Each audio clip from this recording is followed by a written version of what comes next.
ustedes del programa Comando Economía Especial COVID-19, el aniversario. Este año damos un paso más y queremos anunciaros que este programa nos hemos preparado de manera conjunta con el Instituto de las Fuentezuelas, en Jaén, porque entendemos la enseñanza como un proceso global en el que estamos interconectados y los espacios físicos no suponen límites para nosotros. Comentaros que nuestro centro sigue siendo escuela embajadora del Parlamento Europeo y por ello os pondremos al día en este programa sobre la actualidad económica y social de la Unión Europea. Hoy tengo la suerte de estar acompañada por mi compañero Manuel. Buenos días. Buenos días, Carmen. Manuel, ¿nos hace un resumen de los contenidos que vamos a ver en este programa? Por supuesto, ahora que se cumple un año de la pandemia en nuestras vidas, vamos a analizar cómo está cambiando nuestros hábitos, nuestra economía y nuestro día a día.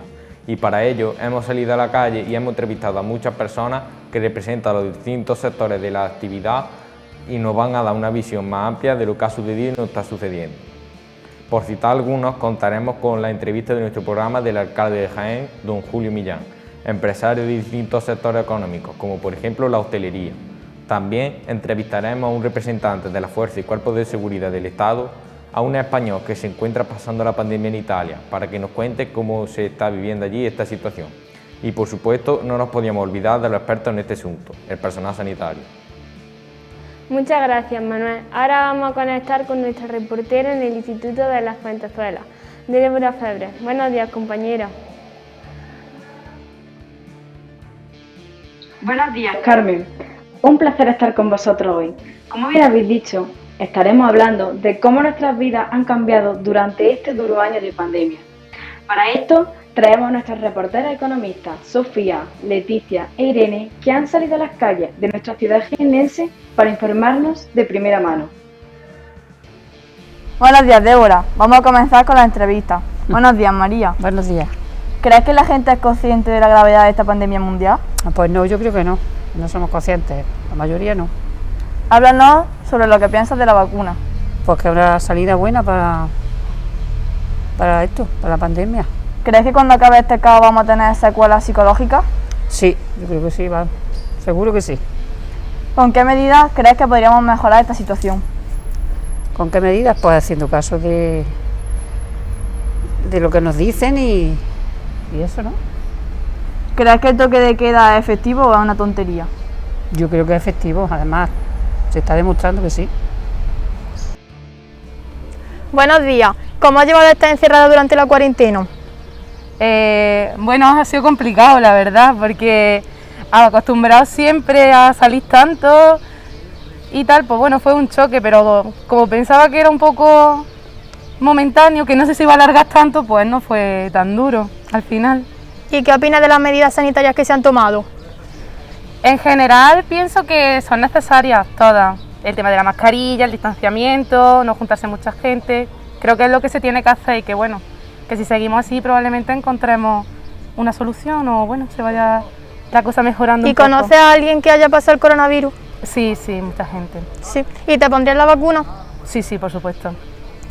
¿Y quién crees que lo ha pasado peor en el confinamiento? ¿Vosotros los adolescentes o los ancianos? Pues en general los ancianos, porque bueno, yo también en mi situación, mis dos abuelos están en residencias de ancianos, son personas muy mayores y lo han pasado realmente mal. Y al fin y al cabo yo pienso que soy joven y tengo mucho todavía por vivir, pero a ellos al fin y al cabo, pues la sensación que te da de que se le está acabando un poco el tiempo. Y por eso se pasa peor por la gente más mayor. Pues muchas gracias. De nada. Hola, buenas tardes. ¿Se ha sentido solo en algún momento de la pandemia? Pues nosotros sabemos no. ¿No? No. ¿Y sale mucho a la calle o prefiere quedarse en casa? No, salimos por la mañana a dar un paseo y por la tarde otro paseo Muy bien. y ya está. ¿Y qué opina sobre el estado de la residencia? Hombre, es que nosotros no tenemos conocimiento, no podemos opinar. Hay quien habla muy bien, otros regular y no sabemos, que no conocemos la cosa de la residencia. ¿Y confía en la vacuna que ha salido? A media. Vale. Entonces supongo que no sabrá muy bien si querrá ponérsela o no, ¿no? Sí, nosotros sí queremos ponérnosla. Cuando nos llegue, yo tengo ya 82 años, pues estoy en puerta. Ya me la Muchas pondré gracias. ya mismo. Buenas tardes. ¿Cómo has llevado esta encerrada durante la cuarentena? Pues yo creo que lo llevo bastante bien porque he podido comunicarme mediante ordenador con mi amigo, en fin, yo no lo he pasado demasiado mal en concreto. Vale, ¿y qué opinas de las medidas sanitarias que se han tomado? Pues al principio, en 2020, era todo muy caótico, no sabía realmente qué había que hacer, se tomó un poco de rienda, aunque no estaba realmente confinado. ¿Y conoces a alguien que haya pasado el coronavirus? Pues bastante gente, pero el más cercano a mí fue un amigo mío de instituto, pero por el resto nadie muy cercano a mí ha pasado el COVID, quizá algún pariente, algún amigo, pero no mucho más. ¿Y te pondrías la vacuna? Pues evidentemente si no, no vamos a terminar aquí porque... Vale. ¿Y quién crees que lo ha pasado peor en el confinamiento, los adolescentes o los ancianos? Yo creo que los ancianos, mi abuela la ha pasado bastante más porque se ha quedado sola y entonces pues se aburría bastante. Vale, pues muchas gracias. Hola, buenos días. Hola, ¿Se ha buenos sentido días. solo en algún momento de la pandemia? Pues la verdad que no, porque tengo muy buena familia, muy buena gente, conocidos, y la verdad que ahora mismo no me he sentido solo. ¿Y sale mucho a la calle o prefiere quedarse en casa? Pues la verdad que salimos muy poco, porque claro, tenemos el miedo de los contagios y la verdad que hay que ser responsable. Lo poco que salgo es porque salgo al animal o salgo a comprar, pero bueno, salimos poco. ¿Y qué opina sobre el estado de la residencia? Pues el estado de las residencias, pues que en algunas deberían de ser más responsables porque hay muchas personas mayores que necesitan los cuidados. Parece ser que aquí en Jaén no se ha sentido cosas así desagradables, pero en otras residencias de por ahí había muchos problemas, había muchas muertes y creo que deberían de estar más apoyando a esas personas mayores que lo necesitan. ¿Y confía en la vacuna que ha salido? Hombre, deberemos de confiar. No sabemos si esto te da algunas consecuencias después, pues no sabemos, porque esto ahora mismo, pues, que es un negocio también, porque hay muchas historias, pero bueno, esperemos que sea eficaz y que salgamos pronto de esta. La verdad que parece ser que los que se están vacunando, parece ser que se están mejorando, así que ya veremos a ver si esto funciona. Pues muchas gracias. Pues nada, vosotros, venga. Buenas tardes. ¿Crees que la gente es consciente de la gravedad de esta pandemia mundial? Pues no sé qué tan conscientes seamos todos, porque hombre, algunos la atendemos bien, otros la dejamos pasar, por eso son los resultados que se están viendo en estos momentos. ¿Con qué medidas crees que podríamos mejorar esta situación? Primero, entre nosotros mismos concientizarnos, de saber que tenemos que tomar medidas pues, de seguridad para evitar esto y, hombre, esperar qué es lo que nos pueden solucionar para esto. En internet hay muchos bulos, uno de ellos es que el COVID es mentira. ¿Qué opinas sobre esto? No sé qué tan cierto será. La cuestión es tener, no sé, conciencia y saber que nos tenemos que cuidar de alguna u otra manera. ¿Qué opinas sobre la vacuna? No he recibido mucha información de la vacuna, he visto algunas cositas de que de pronto puede funcionar, pero también creo que han habido fallas, no sé, la verdad no sé nada en cuanto a la vacuna. No puedo opinar ampliamente de la vacuna. Muchas gracias. Un gusto. Muchas gracias, chicas. El COVID-19 no ha sido la única pandemia que ha sufrido la población. A lo largo de la historia, el continente europeo ha sido testigo de numerosas plagas, pestes y pandemias que han causado la muerte de millones de personas. Desde la aparición de la especie humana, la humanidad ha tenido que enfrentarse a las enfermedades infecciosas, pero estas eran consideradas un fenómeno aislado de poca extensión. Las infecciones aumentaron en importancia cuando los seres humanos crearon núcleos de población que convivían juntos en el mismo espacio. Conforme la población fue aumentando, las pestes afectaban a regiones cada vez más amplias, dando origen al concepto de pandemia. Estas pandemias transformaron las sociedades en las que aparecieron e influyeron en el curso de la historia. Dejando de lado la actual pandemia que estamos viviendo y que es tan conocida por todos, vamos a repasar las más importantes en Europa y en el mundo. En primer lugar tenemos la peste de Justiniano. Bajo el reinado del emperador Justiniano, el Imperio bizantino se encontraba en uno de sus momentos de mayor esplendor. Pero la conocida como peste de Justiniano, en el año 541, supuso un duro golpe para su imperio. Esta es la primera pandemia de peste de la que se tiene constancia. La enfermedad se expandió por Constantinopla y de allí a todo el imperio. Incluso el propio Justiniano padeció la peste, aunque terminó recuperándose. Al final de la pandemia, Constantinopla perdió el 40% de su población y el imperio bizantino a 4 millones de personas. Las consecuencias económicas fueron catastróficas, ya que en algunos momentos el número de muertos superaba al de los vivos. Algunos historiadores consideran este momento como el fin de la Edad Antigua y el comienzo de la Edad Media. La peste negra o muerte negra tuvo su origen en Asia Central, alrededor del 1300, y se cree que llegó al continente europeo por la ruta de la seda. Fue a mediados del siglo XIV cuando la humanidad vivió el peor brote de esta enfermedad. Debido a la gran velocidad de propagación, pronto se convirtió en una de las mayores pandemias de la historia. Hoy sabemos que su origen estaba en las ratas, que durante la Edad Media convivían con los seres humanos en las grandes ciudades e incluso viajaban en los mismos transportes, contribuyendo a la expansión de la enfermedad. El número de fallecidos que dejó esta pandemia es estremecedor. Los historiadores calculan que la península ibérica perdió entre el 60 y el 65% de la población, y la población europea pasó de 80 a 30 millones de personas. La viruela es causada por un virus llamado variola y lleva afectando a la población desde hace más de 10.000 años. La viruela era una enfermedad grave y extremadamente contagiosa. Cuando aparecía en una zona llegaba a tener tasas de mortalidad del 30%. En Europa fue muy importante el brote que hubo durante el siglo XVIII, pero sobre todo afectó gravemente a la población indígena de América, que carecía de defensa frente a estas nuevas enfermedades. Incluso los ingleses llegaron a repartir entre los indios mantas infectadas de viruela para poder conquistar su territorio. Precisamente fue luchando contra esta enfermedad cuando se descubrió la primera vacuna y gracias a ella desde 1977 no existe esta enfermedad en el mundo, aunque sí sigue existiendo en los laboratorios. En poco tiempo el virus de influenza se extendió por toda Europa, afectando especialmente a las personas de entre 20 y 40 años de edad.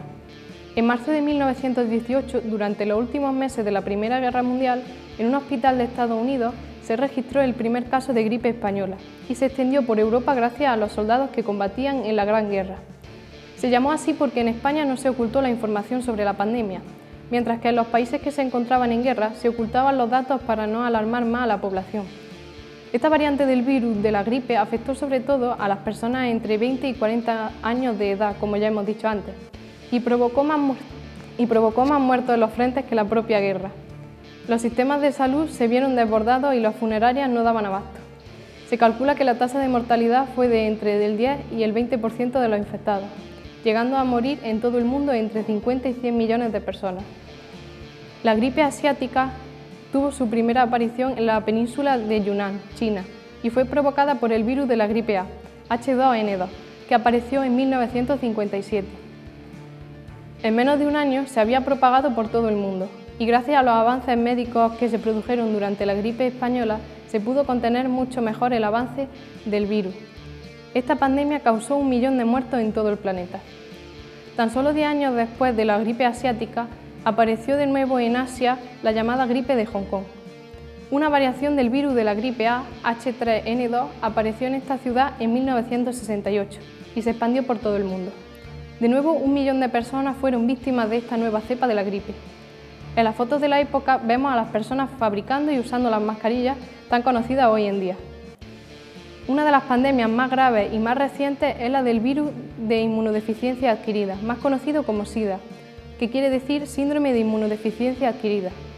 Los primeros casos tuvieron lugar en 1981 y desde entonces se extendió por todo el mundo. Se cree que su origen fue animal y sus efectos provocan la caída del sistema inmunológico, dejando al organismo desprotegido frente a otras enfermedades. Su contagio se produce por contacto de fluidos corporales, lo que lo hace menos contagioso que otros virus como la gripe, pero el desconocimiento inicial permitió que se expandiera con mucha rapidez. Se calcula que el SIDA ha podido causar alrededor de 36 millones de muertes en todo el mundo. Esta es una enfermedad que no ha tenido una gran importancia en Europa, pero sí está afectando gravemente al continente africano.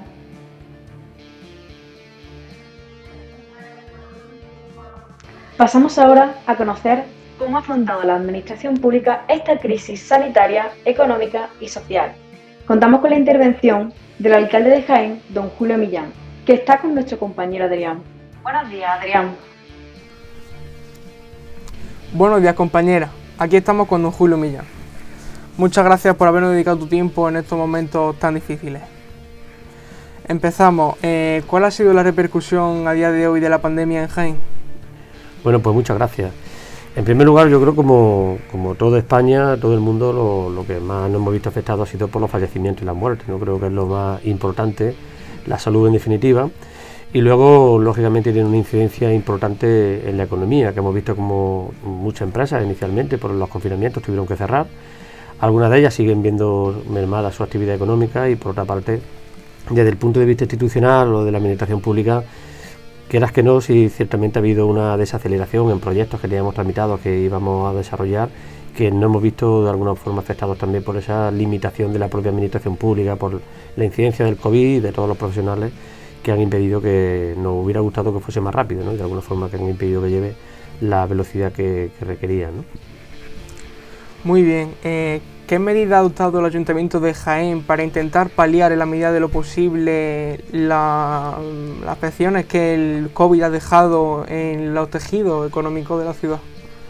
Bueno, nosotros la incidencia del ámbito local de los ayuntamientos tenemos que intervenir desde nuestras propias competencias. Nos gustaría muchas más, ¿no? Pero tenemos que tener esa limitación de las competencias que tenemos y por otra parte dentro de los propios recursos que tiene la administración. Nosotros el Ayuntamiento de Jaén somos un ayuntamiento con nuestras limitaciones por la propia deuda que atesoramos ya desde hace años, ¿no? Por lo tanto, la actividad que hemos desarrollado desde el punto de vista económico ha sido con un sector, podemos decir con un sector, el de la hostelería, donde hemos apoyado desde el primer momento para que se puedan adoptar medidas que permitan que se pueda consumir en la calle. Hemos flexibilizado los criterios para que puedan, en este caso, atender a más clientes en el exterior. Hemos trabajado también con campañas de sensibilización, de apoyo también desde el punto de vista de la cultura, para que fuese segura, intentando que hubiese una actividad económica que permitiera que siguiera habiendo, lógicamente, ese dinamismo económico necesario en la capital. Eso se ha desarrollado durante la campaña de Navidad. Pero quiero también hacer alusión al trabajo que se ha hecho desde las políticas sociales. Yo creo que la política social es el trabajo que a lo mejor menos se ve, pero también es fundamental porque de ese día a día de tantísimas personas que han visto su vida afectada por el COVID, que han perdido su puesto de trabajo o que estamos ante una situación más delicada en esta situación económica y que por tanto desde Asuntos Sociales han hecho un trabajo de apoyo en los primeros meses más complicados y lo han seguido haciendo también durante esta campaña de aceituna, ¿no? Que no olvidemos que la parte social, la llegada de los temporeros a nuestra capital también tienen una incidencia importante en cuanto a actividad económica, por lo que supone la recogida de la campaña de aceituna en la provincia, ¿no? Bien, no sé si habrá escuchado las declaraciones de Fernando Simón tras finalizar la Navidad, en las que decía que la población había festejado las fiestas quizás más de lo necesario. ¿Cree el alcalde de Jaén que sus ciudadanos también se la han pasado demasiado bien en estas Navidades? Bueno, no creo. En primer lugar, cuando habla Fernando Simón hará una valoración general de todo el país y habrá que tener en cuenta puntos específicos y situaciones que se hayan podido hacer en cada población, en cada territorio. Yo creo que en general la ciudadanía ha actuado de forma correcta en lo que ha sido en todo el devenir de la pandemia. También es cierto que ante una situación de confinamiento, cuando se producen las circunstancias que te permiten volver a compartir momentos con familiares, con amigos, que surge el buen tiempo, es cierto y lógico que de alguna manera también personalmente pues lógicamente se abra un poco la mano cada uno de los ciudadanos, ¿no? A pesar de verdad que luego sí se dan esas circunstancias de gente que lo lleva mucho más a rajatabla, pero sí es cierto que yo creo, y atendiendo a lo que me preguntaba concretamente en Jaén, yo creo que la campaña de Navidad puntualmente podía haber algún elemento, pero yo creo que en la capital se ha desarrollado bastante bien y lo hemos visto con la tercera ola, que es la que la ciudad de Jaén ha sido la que menos casos ha tenido y menos porcentaje en Andalucía, en las capitales de Andalucía a lo largo del mes de enero y febrero, ¿no? Y de alguna forma hemos llegado mejor a esa tercera ola y es porque entiendo que las cosas mayoritariamente se han hecho bien. Muy bien, y por último, ¿cómo ve el futuro de la ciudad a medio plazo? ¿Cuenta con ayuda del gobierno central para nuestra ciudad? Bueno, nosotros sería una respuesta que necesitaría media hora para contártela, porque la situación partimos de una situación de partida de dificultades del Ayuntamiento de Jaén, de la ciudad, en tanto que lógicamente en esa relación con el Ayuntamiento de Jaén también es complicada, pero yo soy optimista. Yo creo que tenemos en Jaén muchísimas oportunidades que hasta esta fecha atrás no se han aprovechado suficientemente bien. Tenemos un buen capital humano, tenemos una universidad, tenemos un patrimonio histórico de más de 5.000 años de historia, tenemos un entorno natural que es fantástico, tenemos la capitalidad del aceite de oliva y de nuestra provincia y la capital también del comercio, tenemos que explotar más el turismo y tenemos muchos proyectos en relación a todo esto que están por desarrollar y por tanto van a ser buenas noticias para el futuro. Justamente solo este año, y lo decía recientemente, ya está habiendo a cabo una inversión de más de 100 millones de euros, en torno a 120, 130 millones de euros, que se están ejecutando en la ciudad y que van a desarrollar inversión. Hablo del proyecto de Gemplaza, proyecto que se está desarrollando en San Clemente, inversiones de la Universidad de Jaén, inversiones públicas como el Conservatorio de Música, también una actuación que está prevista también de una gran planta fotovoltaica. Por tanto, son noticias que son positivas para pasar también esta situación de crisis todavía que tenemos a lo largo de este año, y espero que para los próximos años pues partamos de una situación en la que vayamos creciendo y podamos seguir atrayendo proyectos. A mí me llegan inversores y me han llegado a lo largo de estos últimos meses interesados en invertir en Jaén, y por tanto eso es una buena noticia porque la expectativa de crecimiento de alguna forma y de oportunidades es buena. Por tanto, desde esa perspectiva soy optimista. Y eso, que duda cabe, que no quiere decir que no necesitemos ayuda de fuera.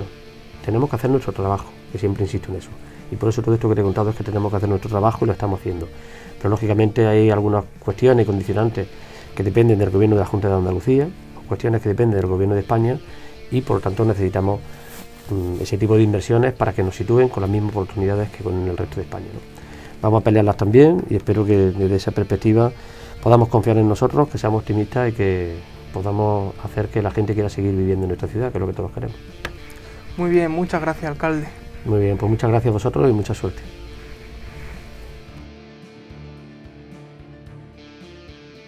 Y ahora vamos a ver cómo está viviendo uno de los sectores más económicos castigados por esta pandemia, la hostelería. Está con Isma para darnos esta información. Buenos días, Isma.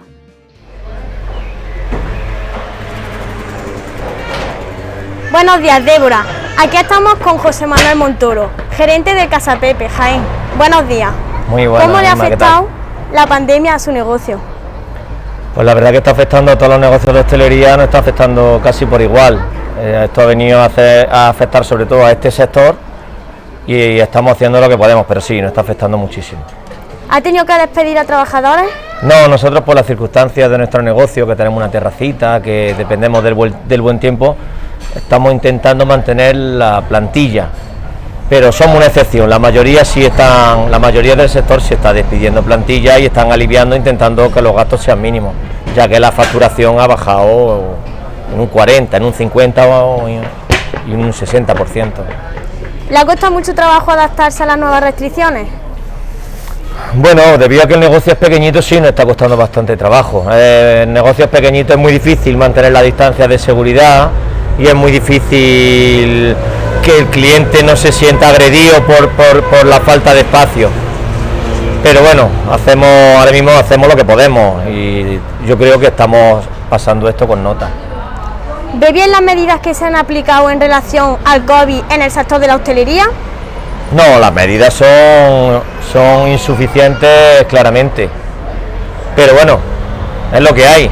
Pero no nos sentimos apoyados en absoluto por la administración. Tenemos claro que esta crisis ha venido por este sector, pero la administración no está a la altura. ¿Qué medidas restrictivas cree usted que deberían de cambiar o mejorar? Bueno, las medidas restrictivas es sobre todo un cambio de enfoque.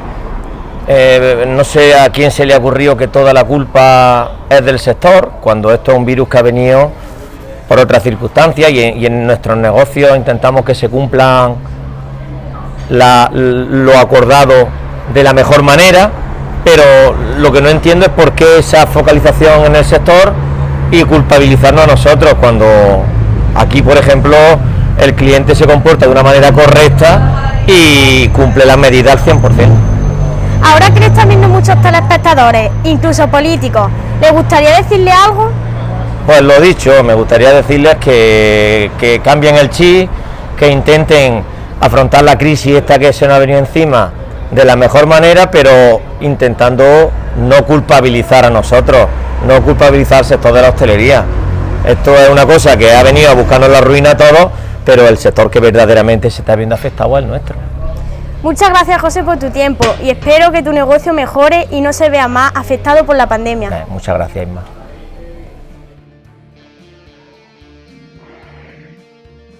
Este virus no solo ha traído problemas económicos a las personas, sino que también numerosos problemas de salud mental, como podrían ser la ansiedad, la depresión, entre muchos otros. Nuria estará hoy con la enfermera doña Lola Carrasco, trabajadora de la unidad de psiquiatría en el Hospital Neurotraumatológico de Jaén. Buenos días, Nuria, coméntanos. Buenos días, compañera. Aquí estamos con doña Lola Carrasco. Muchas gracias por acompañarnos. Buenos días. ¿Cómo crees que ha afectado la pandemia a la salud mental de la población? Bueno, pues ha afectado muchísimo. Han aumentado mucho en pacientes que no teníamos y que no conocíamos los casos de depresión, los casos de ansiedad. De depresión, pues por el confinamiento, por el aislamiento y incluso por la muerte de algún familiar. Y de ansiedad, la verdad es que también bastante, porque ha habido muchísimos problemas económicos, problemas familiares y también mucha gente por miedo al contagio. Y luego aparte, en gente que ya tenía patología de base, pues esa patología se le ha reactivado muchísimo, se ha agudizado y hemos tenido mucho más ingresos. ¿Cómo ha influido el COVID en la unidad de hospitalización? Bueno, pues lo que te he dicho, la verdad es que el número de ingresos es un montón. Siempre tenemos el 95, el 100% de ocupación en la cama hospitalaria. Y luego aparte ha cambiado nuestra forma de trabajar, nuestra rutina diaria, las terapias que hacíamos con los pacientes, que algunas veces o no las podemos hacer o hemos tenido que modificarlas por completo. Y en la situación actual, ¿qué crees que es lo que más echan de menos las personas que están ingresadas? Hombre, la situación actual, desde luego, lo que más echan de menos es el contacto con su familia, el contacto físico. Es fundamental sentir el apoyo, el abrazo para cualquier recuperación y sobre todo para las patologías psiquiátricas más todavía. Entonces, ahora mismo los pacientes no pueden tener a su familia con ellos. El paciente entra en la unidad y hasta que no sale de la unidad no puede estar con su familia, lo hace a través del teléfono. Y la verdad es que lo que más echan de menos es el estar con la familia como estaban antes. Esto algunas veces hace que los ingresos sean más largos, se alarguen más. ¿Y qué medidas se toman en la unidad para evitar el contagio COVID? Pues mira, nuestra unidad es una unidad cerrada. Entonces, al ser una unidad cerrada dentro del hospital, pues todo el mundo que, por ejemplo, que tiene que ingresar, una vez que se propone para ingreso, llega a la planta. Pero ya desde urgencia se le hace una PCR, y sube a la planta. Entonces sube a la planta, se aísla en una habitación hasta que sale el resultado, que normalmente, hombre, es poco tiempo, pero se deja en la habitación. Una vez que ya tenemos el resultado, siendo así una vez que es negativo, pues ya el paciente sí sale al pasillo, interactúa con los demás pacientes. Y lo que hacemos es que aparte de esto, pues todos van con mascarilla en la unidad, todos, a toda hora. Hay gel hidroalcohólico repartido por todos los sitios de la unidad. Las terapias que hacemos se han reducido muchísimo y aparte pues las distancias, se guardan las distancias de seguridad. Y sobre todo, y lo más importante también, es el tema de las visitas. Las visitas en la unidad no están permitidas, no puede entrar nadie de fuera de la unidad, o sea que solamente entra y sale el personal. Los familiares lo que hacen es, si necesitan traerle algo a los pacientes, lo dejan en la puerta, nos lo traen a nosotros, se lo damos y bueno, ellos pueden ver pues 5 minutos a través del cristal, pueden ver a su familia. Entonces con esto intentamos pues crear una especie de burbuja segura, pues para que no entre ni salga nadie de la unidad y así minimizar el contagio. Y hasta ahora, bueno, nos ha ido bien, no hemos tenido ningún contagio dentro de la unidad, porque claro, nos aseguramos que todo el mundo que entra pues tiene la PCR negativa. ¿Y crees que con la vacuna mejorará toda esta situación? Hombre, la verdad es que ayudará bastante, pero bueno, todavía nos queda mucho tiempo hasta que todo el mundo esté vacunado, poco a poco, de seguir utilizando mascarillas, seguir con las normas de distanciamiento social.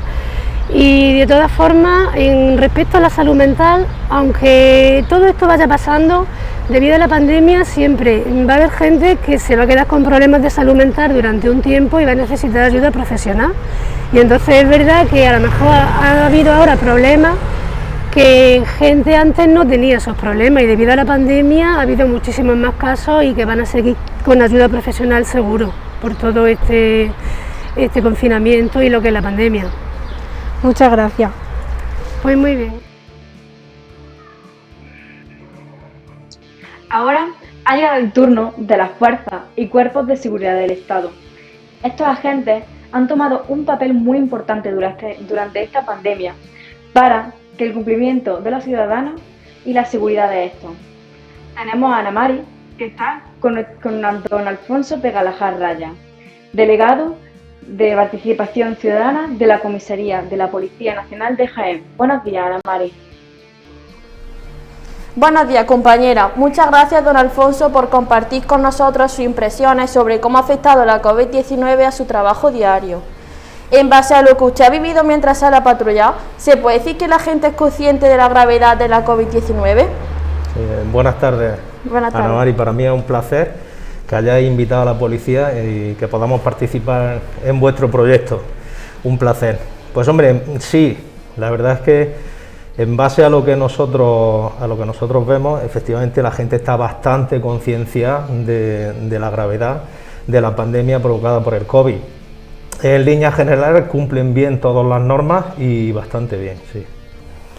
¿Ha tenido que intervenir en alguna ocasión para multar o llamar la atención a ciudadanos que no estaban cumpliendo con las restricciones impuestas por el gobierno?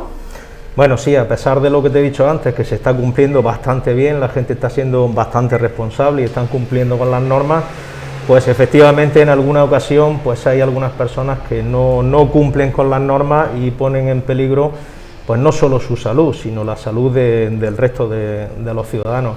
Entonces, pues sí, a veces ha habido que intervenir, desgraciadamente, y bueno, pues se propone para sanción y no queda más remedio para poder mantener un poco, digamos, el orden en pro de la salud del resto de las personas.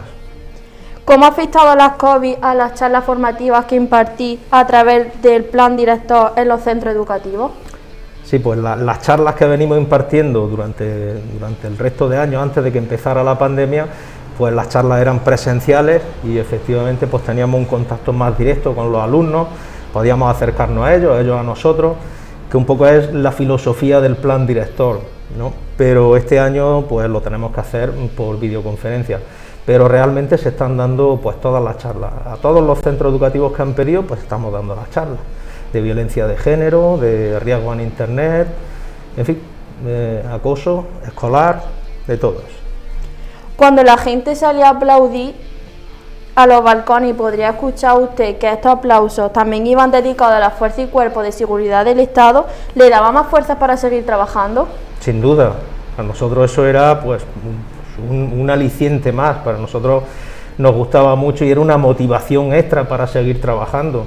Es verdad que esos aplausos cuando los escuchaba, no solo para nosotros, para un montón de gente, de todos los que participábamos en servicios esenciales, pues la verdad es que te da mucho un impulso extra, sí.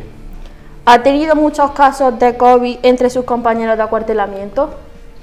Pues aquí en la comisaría de Jaén, en la provincia, sí hemos tenido algunos casos de COVID, incluso algunos compañeros han llegado a estar hospitalizados.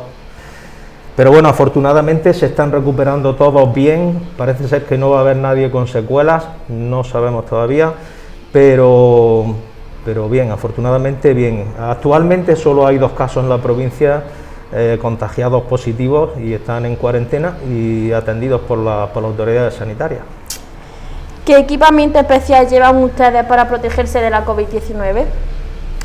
Bueno, a diario, en el trabajo diario, pues lo que llevamos son mascarillas, igual que todo el mundo, llevamos guantes de látex, gel hidroalcohólico, y luego sí que tenemos unos equipos de protección especiales que los utilizamos pues cuando ya se considera necesario por el tipo de intervención que vayamos a hacer. Si vamos en auxilio de servicios sanitarios para colaborar o lo que sea, pues sí que llevamos un equipo un poco más especial. Digamos que es como un mono blanco, como un buzo, y sí lleva ya gorro, lleva patines, patucos, en fin, lleva otro tipo de protección un poco superior. Y ahora que le está escuchando muchísima gente, ¿qué consejo le daría a los ciudadanos para que actuaran de manera más responsable frente a la pandemia? Pues fundamentalmente que sigan cumpliendo las normas que nos dan las autoridades sanitarias.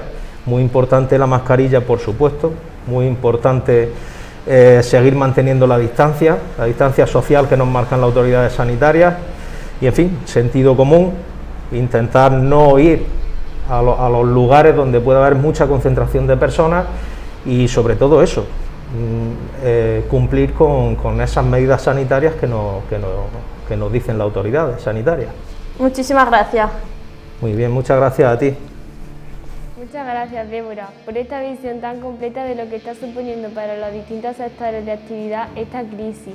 Vamos a ver cómo está afectando la pandemia en otros países de la Unión Europea, como por ejemplo nuestra vecina Italia. Contamos con la intervención de Sergio Martínez, jiennense que estudia Ingeniería Mecánica en la Università degli Studi di Brescia, en Brescia, Italia. Buenos días, Sergio. Buenos días. ¿Cómo te encuentras, Sergio? ¿Estáis confinados? ¿Hay otras restricciones en funcionamiento? En fin, ponnos al día de cuál es tu situación allí. Bien, yo llevo estudiando aquí desde el mes de septiembre y desde mediados de octubre empezaron a implementar las medidas de la zona, y las zonas se dividen en zona roja, naranja, amarilla y blanca, donde roja es confinamiento total y blanca es pues la normalidad de que todo está abierto. A día de hoy, el número de contagios en Italia es unos 3 millones y aproximadamente 100.000 fallecidos. ¿Cómo crees que está afectando esta pandemia a la economía italiana? Bueno, pues sí que creo que está afectando duramente, porque, por ejemplo, en el sector de la hostelería, estas restricciones cambian cada semana y hace que pueda hacer que un bar abra o no, y dentro de que abra o no, puede ser que, por ejemplo, en el tema de una cafetería, pueda abrir, pero no pueda tener gente dentro, sino solo lo que es a la gente espera afuera en la calle y es como para llevar. Entonces sí que en el sector de la hostelería influye, ya que ellos dependen cada 2 semanas de si pueden ir o no. Y bueno, el resto de empresarios, pues igual, porque si entran en una zona roja, igualmente si no son servicios esenciales tienen que cerrar. No sé si lo sabes, pero aquí en España para universitarios las clases son online y los exámenes presenciales. ¿Cómo se están organizando las universidades italianas? Bueno, pues aquí el cuatrimestre pasado empezaron las clases presenciales, pero en mitad del cuatrimestre tuvieron que cortarlas y iniciaron las clases online. Los exámenes en Navidad se realizaron de forma online y actualmente las clases se están realizando de forma online. Tienen pensado que si la situación mejora, los exámenes de junio se hagan de forma presencial. ¿Nos podría hablar de cómo va el plan de vacunación por allí y qué opinas sobre el mismo? Bueno, pues sé que sí se están vacunando, se está realizando el plan de vacunación porque incluso profesores de la universidad han tenido que enviar mensajes y correos que no podían dar clases porque les tocaba ese día vacunarse y a X hora no podían asistir a clase. Entonces sí sé que se está realizando el plan de vacunación y al sector de la población al que se está realizando, supongo que igual que en España habrán empezado por la gente de avanzada edad y ya irán por gente de riesgo. Como sabes, a las personas nos encanta convivir, reunirnos con nuestros amigos y con nuestras familias. En este caso se han dado muchas fiestas ilegales o reuniones numerosas en Italia.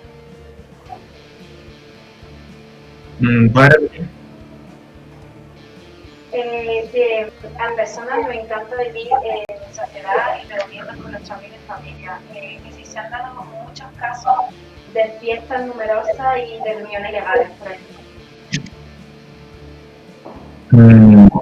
Tengo un problema y es que no escucho la pregunta.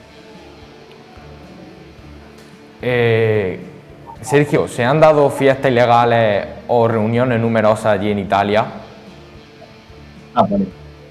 Pues sí se han dado, vamos, no como muy grandes, pero sí es verdad que hay gente que sí se reúne, los jóvenes se reúnen en los parques y al principio es verdad que había más control policial y demás dentro de los parques, porque la gente se reunía allí y hacían aglomeraciones de muchas personas. Pero ahora últimamente no, porque ya empiezan a cerrar también los parques y eso, quizás ya no hay tanto sitio como para que la gente se pueda reunir. En España, la sanidad, por culpa del COVID-19, ha dejado un poco de lado a otras patologías como el cáncer, debido al colapso en los hospitales, y están reprogramando operaciones que no son urgentes y demás. ¿Cómo se están organizando por allí los responsables de sanidad? ¿Están haciendo como nosotros y están dejando un poco de lado a otros pacientes que no son COVID? Bueno, aquí dentro de lo que es el hospital, los puestos de urgencia, sí se dividen. O sea, hay dos puestos de urgencia, uno que es para únicamente el temas de COVID y para el resto de patologías. Y entonces tú, cuando llegues y tienes síntomas, directamente te pasan a una zona y la otra sigue funcionando con total normalidad. ¿Y los hospitales cómo van? ¿Están saturados? ¿Hay retrasos o funcionan como antes de la pandemia? Bueno, pues creo que funciona como antes de la pandemia. Aquí en el momento que tú, por ejemplo, seas positivo, ya hay muchos rastreadores que se ponen en contacto contigo, te llaman, con quién vives, te piden números, datos, tienen mucho control de la gente, incluso a los que son contactos que viven en la misma residencia, le hacen que se haga una PCR si están en estrecho contacto con ellos y tienen muchos resultados de cómo es la situación. O sea, se hacen muchísimas pruebas diarias. En algunos países de la Unión Europea la mascarilla no es obligatoria. ¿Cómo es ese tema allí? Bueno, pues sorprendentemente cuando yo llegué en septiembre la mascarilla no era obligatoria. O sea, yo llegué, venía de España con mascarilla obligatoria y impacta mucho ver cómo ve a la gente por la calle sin mascarilla. Y a mediados de octubre también, que empezaron a subir los casos, la implementaron ya que era obligatoria y desde entonces no han quitado que sea obligatoria. Y vamos, lo veo normal. O sea, ¿cómo te ha afectado psicológicamente la COVID-19 al estar tú solo viviendo en un país extranjero? Bueno, a ver, tenía una idea de la situación actual y de cómo iba a ser más o menos el año, pero pese a todo, sí se lleva más o menos bien, porque no es un confinamiento total, entonces puedes salir a la calle, puedes hacer deporte, puedes juntarte con gente, entonces, bueno, es distinto, sí, también tienes que tener mucho cuidado por tener restricciones, por ejemplo, el tema del toque de queda y eso, pero bien, o sea, que se puede imaginar que es peor la situación, pero se lleva bien. Y ya para terminar, Sergio, ¿qué crees que esperan estos próximos meses a los residentes en Italia? Bueno, pues en mi caso tenemos esperanza nosotros los estudiantes de que los casos ahora vuelvan a bajar. Es verdad que con el tema de Navidad sí subieron, ya estuvimos durante el mes de enero con restricciones de incluso llegar a zona roja, que es como confinamiento. Y a partir de ahí han ido descendiendo. Es verdad que ahora han vuelto otra vez como a empezar a subir, pero bueno, tenemos esperanza de que eso, en un par de meses la situación vuelve y otra vez como en septiembre cuando llegamos. Pues muchísimas gracias, Sergio, por ponernos al día de cómo lo estás viviendo aquí en la aula. Muchas gracias a vosotros. Y ahora vamos con la última entrevista del programa de hoy, en la que vamos a abordar las posibles soluciones a esta grave crisis que nos trae de cabeza. Para ello contamos con don Antonio Luis Muñoz, experto en COVID y matrón en el Hospital San Juan de la Cruz de Úbeda. Buenos días, Antonio Luis. Hola, buenos días. Muchas gracias por invitarme a vuestro programa. Buenos días. Tenemos como todos los españoles muchas ganas de que acabe esta pesadilla. ¿Cómo ve usted todo esto? ¿Cree que la vacuna será la solución a esta pandemia? Sí, hombre, yo creo que las vacunas serán parte de la solución del problema. De hecho, ya lo estamos viendo un poco en la residencia de ancianos, donde ya se han vacunado tanto ancianos, y vemos que han caído los contagios un 90%, y los que se han contagiado pues realmente pues, han tenido casos muy leves. Históricamente pues hemos visto que la viruela se erradicó gracias a una vacuna, y actualmente hay muchas enfermedades que han quedado de forma residual, como puede ser la vacunación, la papera, gracias a la vacuna. O sea que puede ser una parte para la solución del problema. ¿Nos puede decir cuál es el estado actual de las vacunas anti-COVID? Sí, Débora. Bueno, actualmente en el mundo hay desarrollándose unas 200 vacunas en distintas fases del desarrollo. El último paso es que estén autorizadas por la agencia reguladora, en Europa la Agencia Europea del Medicamento o la FDA en América, para que se puedan administrar a la población. En España actualmente tenemos ya 4 vacunas autorizadas. Una es la de Johnson, por orden, la de Pfizer, la de AstraZeneca, la de Moderna y desde ayer por la de Janssen Johnson & Johnson.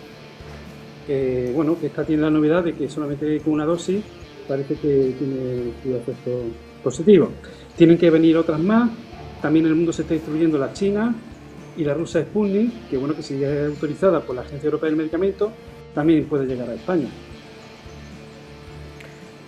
¿Y qué opinas sobre las vacunas Pfizer, Moderna, AstraZeneca y Johnson & Johnson? ¿Es una mejor que otra?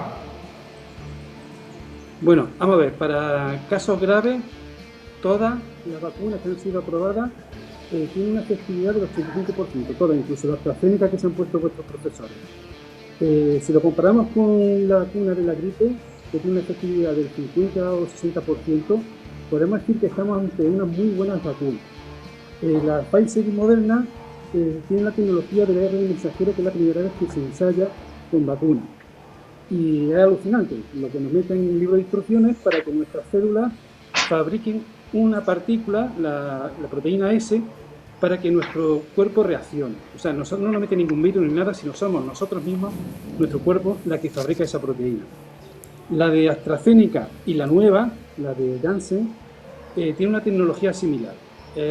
Nos meten un adenovirus que no causa contagio, y ese adenovirus, a la hora de infectarnos, entre comillas, va a hacer que también se fabrique esa proteína S y nuestro cuerpo va a responder ante ello también. ¿Sabe algo de cómo va el desarrollo de la vacuna española? Pues sí, la vacuna española realmente tenemos 3 vacunas en desarrollo por el Centro Superior de Investigaciones Científicas, el CSIC. Todas en ensayos con animales, después se ensaya con ratones o macacos, cuando demostrado una efectividad cercana al 100%. Ahora, la siguiente fase es ensayarlo con con la gente, en ensayos clínicos, que se llama. Y estos, pues, 2 de ellas van a empezar los ensayos clínicos ahora en primavera, y hay otra que los ensayos clínicos serán ya a final de año. Y esta tiene la particularidad de que se van a instalar por vía nasal, lo cual puede ayudar mucho a su distribución. Hemos escuchado que la Organización Mundial de la Salud ha criticado estos últimos días a los países más ricos y los ha llamado egoístas, porque no están cumpliendo con el compromiso que adquirieron a la hora de la distribución de las vacunas, y es que apenas le están dejando dosis a los países más pobres. ¿Qué opina usted al respecto? Bueno, pues yo opino que si realmente queremos acabar con esta pandemia, tenemos que vacunarnos todos rápidamente y en todas partes del mundo. De nada sirve que los europeos nos estemos vacunando si dejamos que el virus campe a su ancha, por ejemplo en África, lo cual puede dar a mutaciones que hagan que nuestras vacunas no sean eficaces contra esa mutación. Lo ideal sería porque los laboratorios liberaran las patentes y se pudiera fabricar esa vacuna en todas partes del mundo, para que así la vacunación fuera más rápida. Hemos leído algunas noticias que advierten de los posibles efectos secundarios de la vacuna, que si en Noruega murieron 13 personas de más de 80 años una vez que le administraron la vacuna, que las personas con alergia severa también tienen riesgo si se la ponen. En fin, ¿qué opina usted sobre esto? Porque claro, las vacunas anti-COVID se han creado en un tiempo récord a comparación con otro tipo de vacunas. Pues Manuel, me alegra mucho que me haga esa pregunta, porque si peligroso es el coronavirus Más peligroso o tanto más son los bulos que circulan en las redes sobre el coronavirus y sobre las vacunas. Esa noticia sí se distribuyó por redes sociales, pero el gobierno de Noruega salió diciendo que eso era falso, que la gente también se muere de viejo, que no tenían ninguna relación con la vacuna. O sea, mi consejo es siempre acudir a fuentes oficiales para informarse. Los efectos secundarios que tienen las vacunas pues son leves. Realmente pues dolor en el brazo, cuando te pinchan, malestar general, dolor articular, dolor muscular, escalofrío, hay gente con un poquillo de fiebre y realmente son síntomas leves que con un simple paracetamol pues se pasa, ¿vale? Y a las 48 horas estás como nuevo. Es cierto que sí, que últimamente pues hay algunos lotes de la AstraZeneca que están dando problemas un poco más graves en algunos países de Europa. Pero bueno, de todas maneras eso está siendo investigado ahora mismo por la Agencia Europea del Medicamento a ver qué es lo que está pasando. Una pregunta complicada. ¿Cuándo cree usted que la pandemia podría finalizar o esto no va a acabar nunca? Ojalá supiera yo la respuesta a esa pregunta. Yo creo que es la pregunta del millón. Lo que está claro es que conforme más avance la vacunación, más cerca estaremos de tener inmunidad y más cerca estaremos de que esto se acabe. El director de la OMS para Europa recientemente calculó que bueno, que si esto sigue así, quizás para el año que viene podríamos conseguir que se acabara esto de la pandemia. Si conforme vaya aquí en España avanzando en la vacunación y seamos más inmunes, pues quizás las olas de coronavirus no sean tan pronunciadas y quizás podemos poco a poco hacer una vida cada vez más normal. Pero claro, a saber qué pueda pasar en el futuro. Y como última pregunta, ¿qué consejos nos daría a todas las personas que están viendo este programa para que podamos poner un poquito más de nuestra parte y así todo esto acabe lo antes posible? Bien, yo creo que los mejores consejos los podéis dar vosotros, Débora, Carmen y Manuel, que lo estáis haciendo estupendamente durante esta pandemia dentro de la aula. Ojalá toda la gente siguiera todas las cosas que estáis haciendo.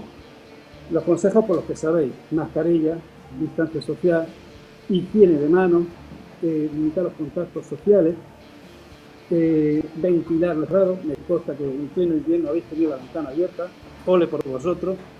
Y bueno, y medidas de aislamiento, si tenía algún síntoma, si tenía algún contacto o si estáis esperando alguna prueba.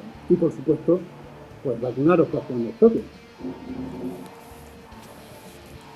Muchas gracias, Antonio Lee. Han sido muy esclarecedoras sus respuestas.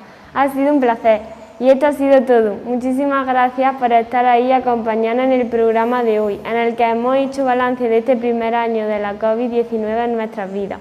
Y recordar que nuestro centro sigue siendo Escuela Embajadora del Parlamento Europeo. Saludos y hasta la próxima.